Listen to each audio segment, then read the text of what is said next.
युद्ध में किसी सेना के सेनापति के साथ साथ कई योद्धा सेना के रक्षक भी होते हैं, जिनमें शौर्य, साहस जैसे गुण आवश्यक होते हैं।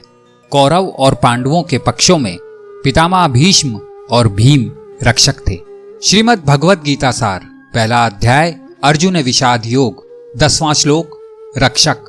अपर्याप्तं तदस्माकं बलं भीष्माभिरक्षितं, पर्याप्तं त्विदमे सेतां बलं भीमाभिरक्षितं। यहाँ दुर्योधन कहते हैं, हमारी शक्ति विशाल और अपराजित है।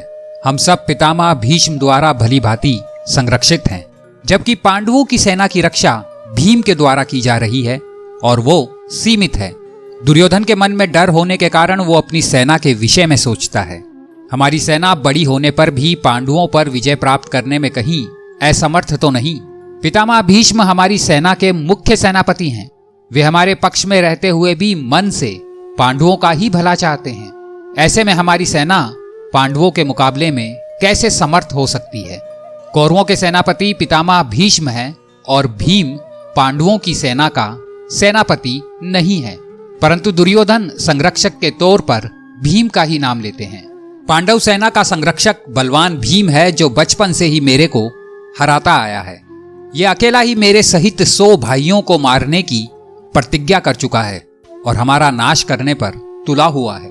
यहाँ पर दुर्योधन ने शक्ति की तुलना का अनुमान लगाया।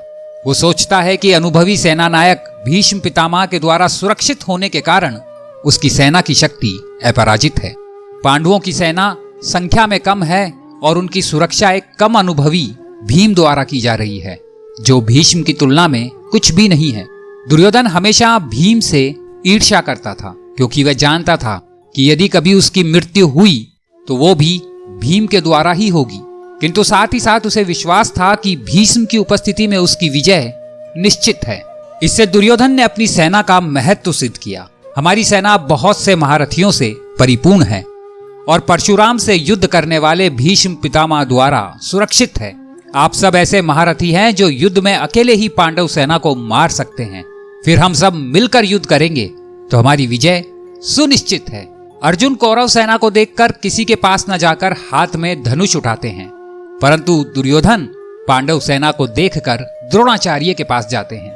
मन में अधर्म होने की वजह से दुर्योधन सोचता है कि हमारी सेना क्या विजय पाने में सच में सामर्थ्य रखती है। दुर्योधन के भीतर भय बैठा हुआ है। पापी व्यक्ति कभी सुख शांति से नहीं रह सकता, यही नियम है। परंतु फिर भी दुर्योधन ये सोच रहा है कि किसकी सेना में अधिक शक्ति है। इसलिए वह अपनी तरफ से कहता है कि हमारे पास भीष्म द्वारा रक्षित सेना सब प्रकार से अजय है और पांडवों के पास भीम सेना है जो अनुभवहीन है।